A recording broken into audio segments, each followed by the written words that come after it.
नमस्कार, मेरा नाम ज्ञानेश्वर है और आपने देखना शुरू किया है लाइव सिटीजन। देखिए, राहुल गांधी बहुत देर से जागते हैं। जब सब कुछ डूबने को हो जाता है तो राहुल गांधी की तंद्रा टूटती है और ये ही स्थिति बनी है अभी शाम को 6 बजे, जब बिहार में महागठबंधन में महाटूट तय हो गई।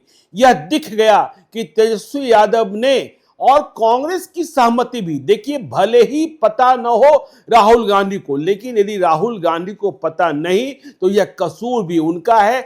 जब मुकेश सहनी को बाहर का रास्ता दिखाया जा रहा था या दिखाया गया है, तब राहुल गांधी की तंद्रा टूटी है और अब कहा जा रहा है कि राहुल गांधी ने बिहार में महागठबंधन के बड़े नेताओं से बातचीत की है। तो बड़ा सवाल है, क्या राहुल गांधी ने तेजस्वी यादव से बातचीत की है? राहुल गांधी ने क्या कुछ कृष्णा अलाबरू को कहा है, जो बिहार में कांग्रेस के प्रभारी हैं? क्या उन्होंने राजेश राम से बातचीत की है और यह कहा है कि मुकेश सहनी को किसी भी कीमत पर गठबंधन में रखा जाए? क्यों इतनी देरी हुई? क्या इसके बाद मुकेश सहनी महागठबंधन में बने रहेंगे? और महागठबंधन में बने रहते भी हैं तो उनके पास बचेगा क्या?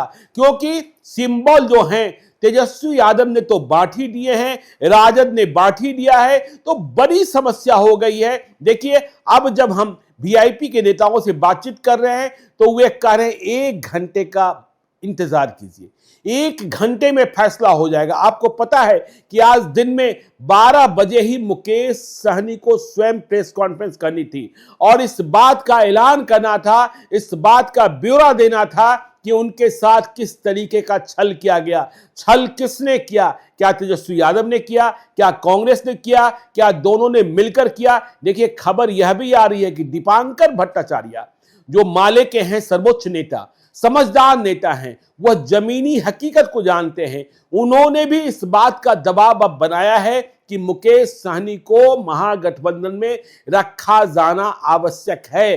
तो अब देखिए क्या होगा, कैसे होगा, यह बड़ा सवाल है। सिंबल बांटे जा चुके हैं। क्या कांग्रेस पार्टी ने वे 8 सिंबल अब भी सुरक्षित रखे हैं जो मुकेश सहनी की पार्टी वीआईपी को दी जानी थी? यह गर्भ में है, यह रहस्य है, यह सस्पेंस है, क्योंकि कांग्रेस ने किसी भी तरीके से आधिकारिक जानकारी अब तक नहीं दी है कि उन्हें, मतलब कांग्रेस पार्टी को, महागठबंधन में सीट शेयरिंग के फार्मूले के तहत कितनी सीटें मिली है और उन्होंने कितने सिंबल बांट दिए हैं।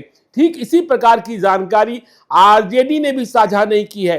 तो महागठबंधन में महाटूट अगले 1 घंटे में क्या होगा? जो सिंबल तेजस्वी यादव बांट चुके हैं, देखिए, चाहे हम गौरा बुराम की बात कर लें, चाहे हम कुर्नी की बात कर लें, चाहे हम साहेबगंज की बात कर लें, देखिए, जो सिंबल लेकर गए वो गए, उन्हें वापस बुलाना बहुत ही मुश्किल है। और आप एक साथ पहले सिंबल को निरस्त कर दूसरा सिंबल जारी करेंगे, यह तकनीकी मामला है, इसमें तकनीकी लोचा है।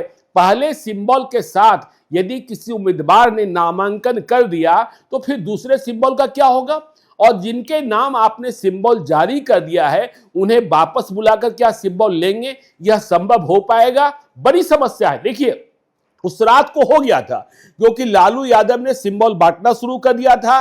देर रात को तेजस्वी यादव पटना पहुंचते हैं, वह देखते हैं कि सिंबल लालू यादव बांट रहे हैं, तो जिन्हें सिंबल मिला उन्हें उन्होंने वापस बुलाया तकनीकी कारण बताकर कि आपके सिंबल में कुछ कमी रह गई है, उसे पूरा करके देंगे। सिंबल रख लिया, अगले दिन सिंबल दे दिया। लेकिन जब तेजस्वी यादव गौरा बुराम हो, चाहे कुर्नी हो, चाहे साहेबगंज हो, चाहे छातापुर हो, इनका सिंबल बांट रहे थे तो उनको पता था कि बात कितनी बिगड़ेगी, मुकेश सहनी से कितने नाराज होंगे, मुकेश सहनी के लिए कुछ भी नहीं बचेगा। देखिए, मुकेश सहनी के साथ छल, मुकेश सहनी ठगा गए, यह बात सच है। मुकेश सहनी के लिए वैसी सीटें कुछ छोड़ दी गई जो सीटें आप कह सकते हैं रद्दी सीटें हैं, सद्दी सीटें हैं। उन सीटों पर लड़ना नहीं लड़ना और मुकेश सहनी की कोई तैयारी नहीं। मुकेश सहनी कहां लड़ना चाहते थे? केसरिया लड़ना चाहते थे। मुकेश सहनी कहां लड़ना चाहते थे? गौरा बुराम लड़ना चाहते थे। मुकेश सहनी कहां लड़ना चाहते थे? देखिए, बाबू बरही लड़ना चाहते थे। मुकेश सहनी केवटी लड़ना चाहते थे। मुकेश सहनी अलीनगर लड़ना चाहते थे। मुकेश सहनी आलमनगर लड़ना चाहते थे। हमने दिन में वो सीटें बताई थी आपको कि देखिए सिमरी बख्तियारपुर भी लाना चाहते थे, लेकिन कहा गया कि यूसुफ सलाउद्दीन को गलती से सिंबल मिल गया, जीते हुए विधायक हैं, वह सिंबल लेकर चले गए हैं, नामांकन का पर्चा भी भर दिया है। तो मुकेश सहनी मान गए थे, लेकिन मुकेश सहनी से कल रात में भी मुलाकात हुई और मुकेश सहनी को निराशा मिली कि मुकेश सहनी को कांग्रेस वाले भी नहीं बता रहे हैं कि आपके लिए छोड़ी गई सीटें कौन है। यदि कांग्रेस ने छोड़ी है तो कांग्रेस को पता होता, लेकिन मुकेश सहनी को हल्के में लिया गया। मुकेश सहनी को कहा गया कि हमने सीटें छोड़ दी है, जाकर तेजस्वी यादव से बात कर लीजिए। और उधर तेजस्वी यादव और संजय यादव कुछ भी बताने को तैयार नहीं हो रहे थे। तो मुकेश सहनी, आपको हमने बताया कि प्रेस कॉन्फ्रेंस दिन में 12 बजे होनी थी, फिर शाम का 4 बजे का वक्त तय किया गया, फिर शाम को 5 बजे का वक्त तय किया गया। मुकेश सहनी ने प्रेस कॉन्फ्रेंस नहीं की। उनकी पार्टी के राष्ट्रीय प्रवक्ता डॉक्टर सुनील कुमार सिंह, जो बिहार के जाने माने आंखों के डॉक्टर हैं, वे मीडिया के सामने मुखातिब हुए और उन्होंने इस बात को स्वीकारा कि जो महागठबंधन है वह डेंजर जोन में है। महागठबंधन में जो कुछ चल रहा है वह ठीक नहीं चल रहा है। उन्होंने यह बात की जानकारी भी दी कि राहुल गांधी ने हस्तक्षेप किया है। तो इसका आशय है कि राहुल गांधी ने हस्तक्षेप तो कर दिया है, लेकिन स्थितियां परिस्थितियां इतनी बिगड़ चुकी है और कार्यकर्ताओं में, देखिए वीआईपी के कार्यकर्ताओं में आक्रोश देखना हो तो मौर्या होटल चले जाइए, किस तरीके की नाराजगी है। और यह नाराजगी जब चुनाव के मैदान में आपको दिखेगी तो नुकसान किसको होगा, नुकसान किसको होगा। महागठबंधन के बारे में कहा जाने लगा है कि चुनाव तो 6 तारीख को होंगे, चुनाव मतलब पहले चरण का वोट और दूसरे चरण का वोट 11 तारीख को होगा, लेकिन चुनाव अभियान की शुरुआत के पहले ही महागठबंधन चुनाव हारता हुआ दिख रहा है। मतलब लड़ने के पहले ही आप चुनाव हारते हुए दिखाई पड़ रहे हैं। तो मुकेश सहनी, अब 1 घंटा, एक एक मिनट महत्वपूर्ण है। क्या इस 1 घंटे में मुकेश सहनी तेजस्वी यादव की मुलाकात होगी? क्या मुकेश सहनी की मुलाकात तेजस्वी यादव, कृष्णा बरू, राजेश राम, दीपांकर भट्टाचार्य के साथ होगी? और मुकेश सहनी को सीटें दी जाएंगी तो कितनी सीटें दी जाएगी, कौन सीटें दी जाएंगी? जो सीटें मुकेश सहनी चाहते थे, क्या उनमें से कोई भी एक सीट मिल पाएगा? और जिनका सिंबल दिया जा चुका है उनका सिंबल कैसे वापस होगा? और यदि आप सिंबल वापस करेंगे जिसे आपने दिया है तो जाहिर तौर पर वे स्वयं के स्वयं बागी हो जाएंगे, उनमें से कई नामांकन कर देंगे। पहले तो सभी इंतजार कर रहे थे महागठबंधन का फैसला हो, महागठबंधन का फैसला हो, मंजूर करेंगे ना मंजूर करेंगे यह उनका सवाल था, लेकिन अब सिंबल देकर वापस ले रहे हैं तो यह बड़ा सवाल पैदा हो गया है और संघर्ष इतना बढ़ गया है कि पूछिए मत। बहुत ही ज्यादा संघर्ष।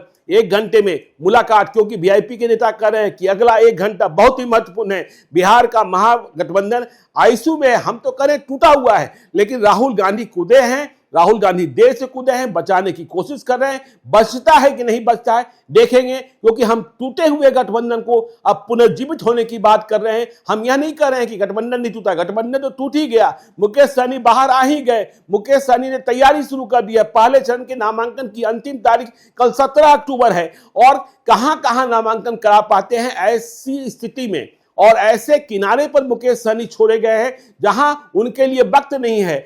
स्वतंत्र उम्मीदवार, मतलब वीआईपी के अपने उम्मीदवार हो और वह तैयार हो चुनाव लड़ने के लिए। देखिए महागठबंधन हो या एनडीए हो, उसके साथ चुनाव लड़ना आसान होता है, लेकिन अकेली पार्टी के साथ चुनाव लड़ना कितना कठिन होता है यह मुकेश सहनी भी जानते हैं। मुकेश सहनी की पार्टी में टिकट की दावेदारी कर रहे, चुनाव लड़ने की इच्छा रखने वाले लोग भी जानते हैं। तो अगले 1 घंटे में आपको बताएंगे क्या हुआ क्या नहीं हुआ। आप देखते रहिए लाइव सीरीज को, हर घंटे ब्रेकिंग खबर आ रही है, आपको हम लगातार अपडेट कर रहे हैं। तो फिर मिलेंगे एक नए वीडियो के साथ। और चलते चलते, यदि अब तक आपने हमारे YouTube चैनल लाइव सीरीज को सब्सक्राइब नहीं किया है तो जरूर कर लीजिएगा और यदि इस वीडियो को फेसबुक पेज के माध्यम से पेज को लाइक कीजिएगा, हैंडल X पर भी हमें फॉलो कीजिए। धन्यवाद।